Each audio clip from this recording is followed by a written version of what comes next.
സ്വന്തമായിട്ടൊരു power source ഇല്ലാത്ത ഈ ഒരു ചിപ്പ് എങ്ങനെയാണ് സിഗ്നൽസിനെ എമിറ്റ് ചെയ്യുന്നത് എന്ന് ചോദിച്ചാൽ, അതായത് നമ്മുടെ ഈ ഒരു സിസ്റ്റം എന്ന് പറഞ്ഞാൽ ഒരു മാഗ്നറ്റിക് കപ്പിൾഡ് ട്രാൻസ്പോണ്ടർ സിസ്റ്റമാണ്.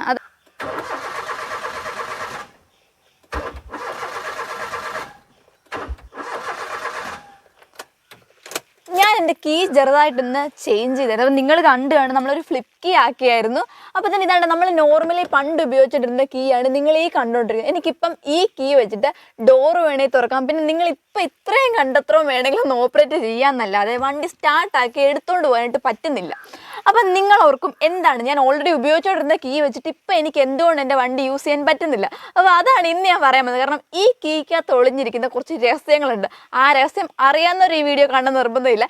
ഈ വീഡിയോ പ്യുവറായിട്ടും അറിയത്തില്ലാത്തവർക്ക് വേണ്ടിയിട്ടുള്ളതാണ്. സോ നിങ്ങൾക്ക് എന്താണ് ഈ കീയിലെ രഹസ്യം എന്ന് അറിയാനായിട്ട് താല്പര്യം ഉണ്ടെങ്കിൽ ഈ വീഡിയോ അവസാനം വരെ സ്കിപ്പ് ചെയ്യാതാണ്. So welcome to a new episode of Queen Wheels. ഈ കീ ഇങ്ങനെ ഒരു ഉപയോഗമില്ലാതെ ഉപയോഗശൂന്യമായി പോകാനായിട്ട് കാരണം ഈ നമ്മുടെ പുതിയ കീ ആണ്. ശരിക്കും പറഞ്ഞാൽ നമ്മുടെ ഈ പഴയ കീ കൊണ്ട് ഇനി ആകെയുള്ള ഉപയോഗം എന്ന് വെച്ചാൽ നമ്മുടെ മീശുമാനത്ത് പറയുന്ന പോലെ ശീമക്കൊന്നയുടെ കൊമ്പ് വെട്ടാനും അടിക്കാട് വെട്ടാനും ഒക്കെ കൊള്ളത്തുള്ളൂ. സംഭവം എന്ന് പറഞ്ഞാൽ ഇപ്പം എന്താ സിമ്പിളായിട്ട് പറഞ്ഞാൽ ഒരു അവയവമറ്റ ശസ്ത്രക്രിയ. അപ്പം നമ്മുടെ ഇവൻ്റെ ഹൃദയം എടുത്തിട്ട് ഇവന് വെച്ചു കൊടുത്തു, അതോടെ ഇവൻ ഡെഡായിപ്പോയി, അങ്ങനെ പറഞ്ഞാൽ മതി. അപ്പോൾ ഇനി നമുക്ക് ഈ വണ്ടി ഓപ്പറേറ്റ് ചെയ്യണമെന്നുണ്ടെങ്കിൽ ഈ ഒരു കീ കൊണ്ട് മാത്രമേ നടക്കത്തുള്ളൂ. എന്താണ് ഇതിൽ നടന്നത്, എന്തവയവമാണ് നമ്മൾ ഇങ്ങോട്ടേക്ക് മാറ്റി വെച്ചത് എന്ന് ചോദിച്ചാൽ ഒരു ചിപ്പാണ് നമ്മൾ മാറ്റി വെച്ചത്.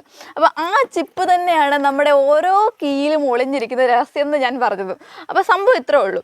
നമ്മുടെ കാറിൻ്റെ കീ എല്ലാം നമ്മൾ ചിലപ്പോൾ ഞാനൊക്കെ പണ്ട് ഓർക്കുമായിരുന്നു. കാരണം എൻ്റെ കയ്യിൽ 800 ഇരുന്ന സമയത്തൊക്കെ ആണെങ്കിൽ ഇടയ്ക്ക് നമ്മുടെ ഡോറ് ലോക്കായി പോകുമ്പോഴത്തേന് കുഞ്ഞ് കത്രിക ഇട്ടിട്ട് ഞാൻ ഇതിൻ്റെ കീ ഹോളിൽ കുത്തിയിട്ട് ഡോറൊക്കെ അൺലോക്ക് ചെയ്യുന്നൊരു പരിപാടി ഉണ്ടായിരുന്നു. അപ്പോൾ ഞാൻ ആദ്യമൊക്കെ ആലോചിക്കായിരുന്നു, ആ സെയിം കത്രിക ഇട്ട് നമ്മുടെ ഇഗ്നീഷൻ ഇതുപോലെ എനിക്ക് ഓൺ ചെയ്യാൻ പറ്റുമോ. ഞാൻ ശ്രമിച്ചിട്ടൊന്നുമില്ല, പക്ഷെ ഞാൻ ഓർക്കുമായിരുന്നു. അപ്പോഴാണ് നമ്മൾ വേറൊരു രീതിയിലേക്ക് ചിന്തിച്ച് വരുമ്പോഴത്തേനും ഇതുപോലെ ഏകദേശം ഒരു ഡ്യൂപ്ലിക്കേറ്റ് കീ ഉണ്ടെങ്കിൽ ഈ കള്ളന്മാർക്ക് വന്നിട്ട് നമ്മുടെ വണ്ടി ഈസി ആയിട്ട് അടിച്ചുകൊണ്ട് പോകാൻ പറ്റത്തില്ലേ. അപ്പം നമ്മുടെ ഇങ്ങനെയുള്ള എന്താ ആൻറ്റി തെഫ്റ്റിനെ മുന്നിലെടുത്തുകൊണ്ടാണ് ശരിക്കും പറഞ്ഞാൽ നമ്മുടെ കീകളിലൊക്കെ ഇങ്ങനൊരു ചിപ്പിൻ്റെ സംവിധാനം കൊടുത്തിട്ടുള്ളത്.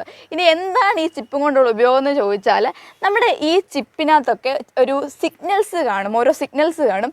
ആ സിഗ്നൽ നമ്മുടെ ECM ഉണ്ടല്ലോ, അതായത് നമ്മൾ ഓൺ ബോർഡ് കമ്പ്യൂട്ടർ ഉണ്ടല്ലോ നമ്മുടെ വണ്ടിക്കകത്ത്, നമ്മുടെ വണ്ടിയുടെ ഹെഡ് എന്നൊക്കെ പറഞ്ഞ സംഭവം, അത് സെൻസ് ചെയ്യും. എന്നിട്ട് നമ്മുടെ വണ്ടിയുടെ കറക്റ്റ് കീ ആണോ ഇട്ടിട്ടുള്ളതെന്ന് ഐഡൻറ്റിഫൈ ചെയ്തിട്ട് മാത്രം നമ്മുടെ ഫ്യൂൽ ഫ്ലോ കൊടുത്തിട്ട് വണ്ടി സ്റ്റാർട്ട് ചെയ്യാൻ നമ്മളെ സമ്മതിക്കത്തുള്ളൂ. അതാണ് ഈ ചിപ്പ് കൊണ്ടുള്ള ഉപയോഗം. ഇനി നമുക്ക് കൂടുതൽ ഡീറ്റെയിൽ ആയിട്ട് എന്നാന്ന് നോക്കാം.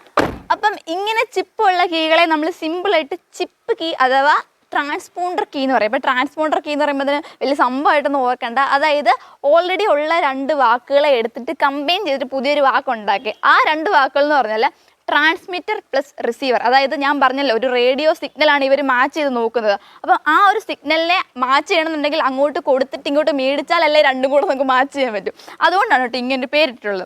ഓക്കെ, ഞാൻ പറഞ്ഞല്ലോ നമ്മൾ പുതിയ കീ ആക്കിയപ്പോഴത്തേനും ചിപ്പാണ് മാറ്റിയിട്ടുള്ളത്.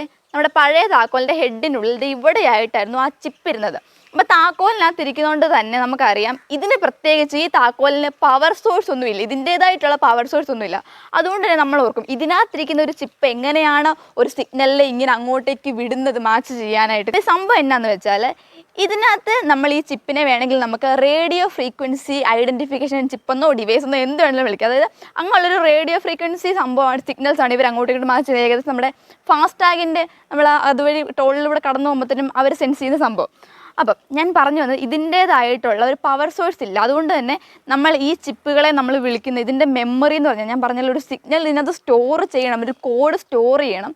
ഇതിനെ നമ്മൾ വിളിക്കുന്നത് നോൺ വോളട്ടൈൽ മെമ്മറി എന്നാണ്. ഫുൾ ടൈം ഇങ്ങനെ പവർ സോഴ്സ് ഇല്ലാത്തതുകൊണ്ട് തന്നെ ഫുൾ ടൈം ഇങ്ങനെ സ്റ്റോർ ചെയ്ത് അങ്ങനെയുള്ളൊരു പരിപാടിയല്ല. അതുകൊണ്ട് തന്നെ പവർ സോഴ്സ് ഇല്ലാത്തതുകൊണ്ട് തന്നെ നമ്മൾ ഓർക്കും, അയ്യോ ഇനി അതിനകത്തുനിന്ന് കോഡിന് എന്തെങ്കിലും പറ്റും, അങ്ങനൊന്നും ഇല്ല കേട്ടോ. നമ്മുടെ ഏകദേശം ഒരു ഫോണിലെ സ്റ്റോറേജ് മെമ്മറി ഒക്കെ പോലെ തന്നെ ഫുൾ ടൈം പവർ സോഴ്സ് ഇല്ലെങ്കിലും അതവിടെ കാണും. ഓക്കെ, അപ്പോൾ സ്വന്തമായിട്ടൊരു പവർ സോഴ്സ് ഇല്ലാത്ത ഈ ഒരു ചിപ്പ് എങ്ങനെയാണ് സിഗ്നൽസിനെ എമിറ്റ് ചെയ്യുന്നത് എന്ന് ചോദിച്ചാൽ, അതായത് നമ്മുടെ ഈ ഒരു സിസ്റ്റം എന്ന് പറഞ്ഞാൽ ഒരു മാഗ്നറ്റിക് കപ്പിൾഡ് ട്രാൻസ്പോണ്ടർ സിസ്റ്റമാണ്. അതായത് നമ്മൾ ഈ കീ ഇടുന്ന നമ്മുടെ ഇഗ്നിഷൻ ബാരലുണ്ടല്ലോ, ഇതൊരു ഇൻഡക്ഷൻ കോയിലാണ്. അതായത് നമ്മൾ കീ ഇൻസേർട്ട് ചെയ്യുന്ന ടൈമിൽ ഇതിനകത്തൊരു മാഗ്നറ്റിക് ഫീൽഡ് വരുന്നുണ്ട്. അതായത് സിമ്പിളായിട്ട് പറഞ്ഞാൽ നമ്മൾ വയർലെസ് ചാർജർ ഉപയോഗിച്ചിട്ട് ഫോണൊക്കെ ചാർജ് ചെയ്യത്തില്ല, അതുപോലെ തന്നെ അവിടെ ഒരു പവർ ഉണ്ടാവുകയും ആ പവർ നമ്മുടെ ചിപ്പ് റിസീവ് ചെയ്തിട്ട് നമ്മുടെ സിഗ്നൽസിനെ എമിറ്റ് ചെയ്യും. അതായത് സിഗ്നൽസ് അങ്ങോട്ടേക്ക് ട്രാൻസ്മിറ്റ് ചെയ്ത് കൊടുക്കുകയാണ് ചെയ്യുന്നത്. എന്നിട്ട് ആ കൊടുക്കുന്ന കോഡ് മാച്ചിങ് ആണോ എന്ന് ആരായിരിക്കും തീരുമാനിക്കുന്നത്?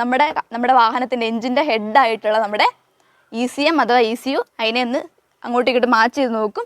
എന്നിട്ട് ഈ മാച്ച് കറക്റ്റ് ആണെന്ന് തോന്നിയാൽ മാത്രം ഇമ്മൊബിലൈസറിനെ അവിടുന്ന് ഡിസെൻഗേജ് ചെയ്യും. അപ്പോൾ ഇമ്മൊബിലൈസർ എന്ന് പറഞ്ഞാൽ ഞാൻ പറഞ്ഞല്ലോ ഈ ചിപ്പിൻ്റെ അതിനെ കൊണ്ടുവന്നത് ആൻറ്റി തെഫ്റ്റിന് വേണ്ടിയിട്ട് കൊണ്ടുവന്നതാണ്. അതായത് ഇങ്ങനെയുള്ള മോഷണങ്ങളെ പ്രതിരോധിക്കാൻ. ഇതേ സംഭവം തന്നെയാണ് ഈ ചിപ്പിൻ്റെ കൂട്ടത്തിൽ ഈ ഒരു പ്രക്രിയനെ സഹായിക്കുന്ന ഒരാളാണ് ഇമ്മൊബിലൈസർ. അതായത് നമ്മുടെ കീ ഇടുന്നത് തെറ്റാണെന്നുണ്ടെങ്കിൽ ഇമ്മൊബിലൈസർ ഡിസെൻഗേജ് ആവത്തില്ല. അതായത് ഫ്യൂവൽ ഫ്ലോ അവിടെ കട്ടാകുകയാണ് ചെയ്തത്. റൈറ്റ് കീ ആണെങ്കിൽ മാത്രമാണ് ഇമ്മൊബിലൈസർ ഡിസെൻഗേജ് ആയിട്ട് നമ്മുടെ ഫ്യൂവൽ ഫ്ലോ കറക്റ്റായിട്ട് എഞ്ചിനിലേക്ക് കിട്ടുകയും അങ്ങനെ നമ്മുടെ വണ്ടി സ്റ്റാർട്ടാവുകയും ചെയ്യുന്നത്. ഇനി നമുക്ക് ഫ്ലിപ്പ് കീയുടെ കാര്യത്തിലേക്ക് വരാം. അതായത് നോർമൽ കീ ഉപയോഗിക്കുന്ന ഒരാൾ ഫ്ലിപ്പ് കീയിലേക്ക് ചേഞ്ച് ചെയ്യണമെന്നുണ്ടെങ്കിൽ 2 ഓപ്ഷൻ ഉണ്ട്. ഒന്നെങ്കിൽ നിങ്ങൾക്ക് ഇതുപോലെ തന്നെ നിങ്ങൾ ഉപയോഗിക്കുന്ന കീയിൽ നിന്ന് ചിപ്പ് എടുത്തിട്ട് ഫ്ലിപ്പ് കീയിലേക്ക് വെച്ചിട്ട് അങ്ങനെ വേണമെങ്കിൽ ചെയ്യാം. ഇനി അല്ല, നിങ്ങളുടെ കയ്യിൽ ജസ്റ്റ് ഒരു കീ ഉള്ളൂ, സ്പെയർ കീ ഇല്ലാത്തവരാണെങ്കിൽ നിങ്ങൾ അങ്ങനെ ചിപ്പ് മാറ്റി വെക്കുന്നത് ഞാൻ അഡ്വൈസ് ചെയ്യുന്നില്ല. പകരം നിങ്ങൾ ചെയ്യേണ്ടതെന്ന് വെച്ചാൽ ഇതുപോലെ തന്നെ നമുക്ക് ഫ്ലിപ്പ് കീ എടുത്തിട്ട് ഈ ചിപ്പിൻ്റെ ഞാൻ പറഞ്ഞ ഒരു കോഡ് കാണും, ഇതിൻ്റേതായിട്ടുള്ള ഒരു ഒതൻറ്റിക് സിഗ്നൽ, ഒരു കോഡ് കാണും. അത് നമുക്ക് വേണമെന്നുണ്ടെങ്കിൽ ഇതിനുള്ളിൽ ഓൾറെഡി ഉള്ള ചിപ്പിലേക്ക് കോപ്പി ചെയ്യാനായിട്ട് പറ്റും ആ കോഡിനെ. അതായത് ഡ്യൂപ്ലിക്കേറ്റ് ചെയ്യുന്ന വേറൊരു സംഭവമാണത്. അപ്പോൾ അങ്ങനെയാണെങ്കിൽ ചെയ്യാൻ പറ്റും. അപ്പോൾ ശകലം ഏതാണ്ട് റേറ്റ് വല്ല 500-600 ആ ഒരു റേഞ്ചിൽ വല്ലതും എക്സ്ട്രാ വരുമായിരിക്കും. അങ്ങനെ നമ്മൾ ഈ കോഡ് കോപ്പി ചെയ്യുന്നൊരു കാര്യത്തിൽ നിങ്ങളുടെ കയ്യിൽ ഒരു സ്പെയർ കീ ഇല്ലെങ്കിൽ ഏറ്റവും നല്ലത് ഇതുപോലെ തന്നെ ഒരു ഡ്യൂപ്ലിക്കേറ്റ് ആയിട്ട് നമ്മുടെ ഈ ഒരു കോഡ് കോപ്പി ചെയ്യുന്നതായിരിക്കും. ഓക്കെ, അടുത്തായിട്ട് ഞാൻ പറഞ്ഞല്ലോ നമ്മളിപ്പോൾ ചെയ്തേക്കുന്നതെന്ന് പറഞ്ഞാൽ നമ്മുടെ കയ്യിൽ വേറെ സ്പെയർ കീ ഉള്ളതുകൊണ്ട് തന്നെ ഈ ഹെഡിൽ നിന്ന് ചിപ്പ് എടുത്തിട്ട് നമ്മുടെ ഫ്ലിപ്പ് കീയിലേക്ക് വെച്ചേക്കുവാണ്. അപ്പം ഞാൻ ജസ്റ്റ് ആ ഒരു ചിപ്പ് ഒന്ന് കാണിച്ചു തരാം. ഇവിടെ ഓപ്പൺ ചെയ്യുവാണെങ്കിൽ ഇതിനകത്ത് നമ്മുടെ ആ ഒരു ചിപ്പ് ഇരിപ്പുണ്ട്. ഓക്കെ, ഇതാണ് നമ്മുടെ ഫ്ലിപ്പ് കീ തുറന്നു കഴിഞ്ഞാൽ ഉള്ള അവസ്ഥ. അപ്പം ഇത് ഇവിടെയായിട്ട് കണ്ടു ഒട്ടിച്ച് വെച്ചേക്കുന്ന ഈ ഒരു സംഭവമാണ് നമ്മൾ ഇത്രയും നേരം പറഞ്ഞുകൊണ്ടിരുന്ന നമ്മുടെ ചിപ്പ് എന്ന് പറയുന്ന സംഭവം. അപ്പോൾ ഈ ഒരു ചിപ്പാണ് ശരിക്കും പറഞ്ഞാൽ നമ്മുടെ ഈ വണ്ടീനെ നമ്മുടെ മോഷ്ടാക്കളൊന്നും മോഷ്ടിച്ചുകൊണ്ട് പോവാതെ കാത്ത് സൂക്ഷിച്ച് ഇത്രയും നാൾ നമ്മുടെ കൂട്ടത്തിൽ വെച്ചോണ്ടിരുന്നത്. ഇതാണ് നമ്മൾ അങ്ങനെ ചേഞ്ച് ചെയ്തത് നമ്മുടെ പുതിയ ഫ്ലിപ്പ് കീ എന്ന് പറയുന്നത്. അപ്പോൾ ഫ്ലിപ്പ് കീ എന്ന് പറയുന്ന സംഭവം ഇത്രേ ഉള്ളൂ. നമ്മുടെ കീ ഇങ്ങനെ നമുക്ക് ഫ്ലിപ്പ് ചെയ്ത് ഇങ്ങനെ എടുക്കാനായിട്ട് പറ്റും. കാണുമ്പോഴത്തേനും ജസ്റ്റ് നല്ലൊരു ലുക്കൊക്കെയാണ് സംഭവം. അതുപോലെ തന്നെ കുറച്ച് ഫംഗ്ഷനും കിട്ടും. അതുപോലെ തന്നെ നമുക്ക് ലോക്ക് ചെയ്യാം, അൺലോക്ക് ചെയ്യാം. പിന്നെ ഈ കാണുന്നുണ്ട് നമ്മുടെ വേണമെന്നുണ്ടെങ്കിൽ നമ്മുടെ ബൂട്ടില്ലേ ബാക്ക് വേണമെങ്കിൽ തുറക്കാനായിട്ട്. ഇപ്പം നമുക്ക് നമ്മുടെ വണ്ടിയിൽ ആ ഒരു ഫംഗ്ഷൻ വരുന്നില്ലാത്തതുകൊണ്ട് തന്നെ കീയിൽ ഇതുകൊണ്ട് വലിയ കാര്യമൊന്നുമില്ല. ഇത് മാത്രമല്ല കേട്ടോ ഫ്ലിപ്പ് കീ, നിങ്ങൾക്ക് പല മോഡലിലുള്ളത് കിട്ടും, പല റേഞ്ചിലുള്ളത് കിട്ടും, കൂടുതൽ ഫങ്ഷൻസ് ഉള്ളതൊക്കെ നമുക്ക് കിട്ടും. അപ്പം നിങ്ങൾക്ക് നിങ്ങളുടെ നോർമൽ കീ ചേഞ്ച് ചെയ്ത് ഫ്ലിപ്പ് കീ ആക്കണം എന്നുണ്ടെങ്കിൽ നമ്മൾ ചെയ്തെടുത്ത നമ്പർ നമുക്ക് വേണമെങ്കിൽ ടൈറ്റിലും ഡിസ്ക്രിപ്ഷനിലും വേണമെങ്കിൽ കമൻറ്റ് ബോക്സിലും പിൻ ചെയ്ത് വെച്ചേക്കാം. അപ്പം നിങ്ങൾക്ക് ഈസി ആയിട്ട് ഇത് കിട്ടുമല്ലോ. അപ്പം വേണമെന്നുള്ള താല്പര്യമുള്ളവർക്ക് പോയി ഒന്ന് നോക്കാമെന്നാണ്. അപ്പം നമുക്കിനി ഈ കീ ഇട്ടിട്ട് നമ്മുടെ വണ്ടി സ്റ്റാർട്ട് ആവുമെന്ന് നോക്കാം അല്ലേ.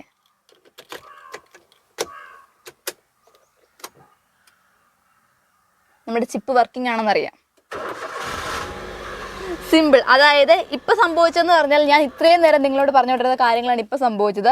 ഞാൻ കീ ഇൻസേർട്ട് ചെയ്ത സമയത്ത് തന്നെ ഇവിടുന്ന് ആ ഒരു സിഗ്നൽസ് അങ്ങോട്ടേക്ക് പാസ് ആവുകയും നമ്മുടെ ഈസിയും ആ കോഡുകൾ തമ്മിൽ മാച്ച് ചെയ്ത് നോക്കിയപ്പോഴത്തേനും കറക്റ്റാണ്. ഓക്കെ, എന്നാൽ നമ്മുടെ ഇമ്മൊബിലൈസറിനോട് പറഞ്ഞാൽ നീ ഡിസ്എൻഗേജ് ആയിട്ട് ഫ്യൂൽ ഫ്ലോ അങ്ങ് കൊടുത്തേക്കാൻ പറഞ്ഞു. അങ്ങനെയാണ് നമ്മുടെ വാഗണർ ഇപ്പോൾ സ്റ്റാർട്ടായിട്ടുള്ളത്. സോ ഇനി മുതൽ നിങ്ങൾ കീ ഉപയോഗിക്കുമ്പോഴത്തേനും ഈ കീയിലും ഇത്ര വലിയ രഹസ്യങ്ങൾ ഒളിഞ്ഞിരിപ്പുണ്ടല്ലോ എന്നൊന്ന് മനസ്സിലാക്കുക. അപ്പം നിങ്ങൾക്ക് എന്നത്തെയും പോലെ തന്നെ ഇന്നത്തെ വീഡിയോ ഇഷ്ടപ്പെട്ടിട്ടുണ്ടെങ്കിൽ നിങ്ങളുടെ എന്നത്തെയും പോലെ തന്നെയുള്ള സപ്പോർട്ട് ഇനിയും ഞങ്ങൾക്ക് ആവശ്യമാണ്. സോ പുതിയൊരു വീഡിയോ വരുന്നവരെ ബൈ.